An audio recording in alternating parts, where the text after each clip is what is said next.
industry, I think, or what I've seen, are saying, oh, you need to face fit test everything, and they're right. Legislation says, and the guidance says, you must need a face fit test for respiratory protective equipment. But it's like, but do we have the capacity to actually deliver face fit testing in And there's your this? question, right? Exactly. So surely there's So got to be that flexibility to be able to say, well, there this is an emergency situation, so something's got to give. right. And Is that an emergency situation, rules always go away. We've seen that. That's been a really interesting part of the COVID thing. yeah. But you've actually introduced 2 different problems. So if you were investigating this, you'd have to separate these problems out. One is a problem of availability. So nurses and doctors can't wear an N95 mask if there are no N95 masks to wear, Mhm. right? So the second problem, which is very different, is nurses and doctors that are wearing N95 masks incorrectly. Actually, that's a problem we can fix, but they're only wearing them incorrectly because we haven't taken the time to either do fit test, fit training. I mean, you have to look beyond that nurse and doctor. The nurse and doctor are interesting and important, but in either example you gave me, I wouldn't say they were the problem. No. So not having enough masks is just ridiculous. Mm.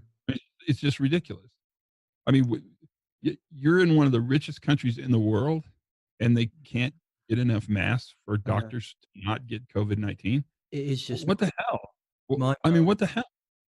We've But got if they don't wear them properly, then that's actually really important data for us. And we can say, okay, well, how do we train? How do we do fit tests? What's the availability? Like, and you're right. What you're going to find, my guess, I'll just make this up because we're making up crap. My guess is you're going to find that we don't have enough people to train all the doctors, and we haven't taken the time because it's really not been a problem. We definitely train people who work in infectious medicine. They know because they count on it.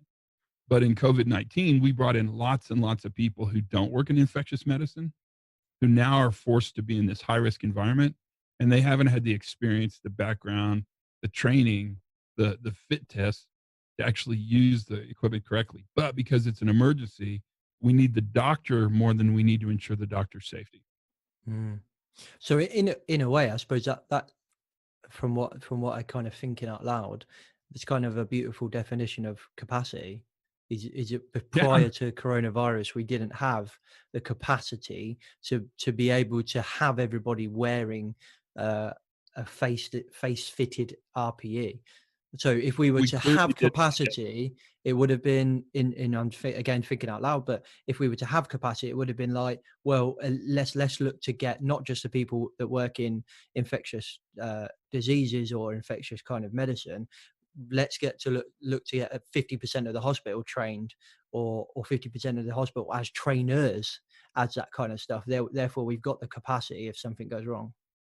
Would I that be think right? you're onto something. Yeah, I think you're onto something. I think that's really that's a good learning to come out of this, Mm, right? Because that's a really good way to learn, mm, and that's really what this new view does. Is it allows you to sort of separate blame from learning.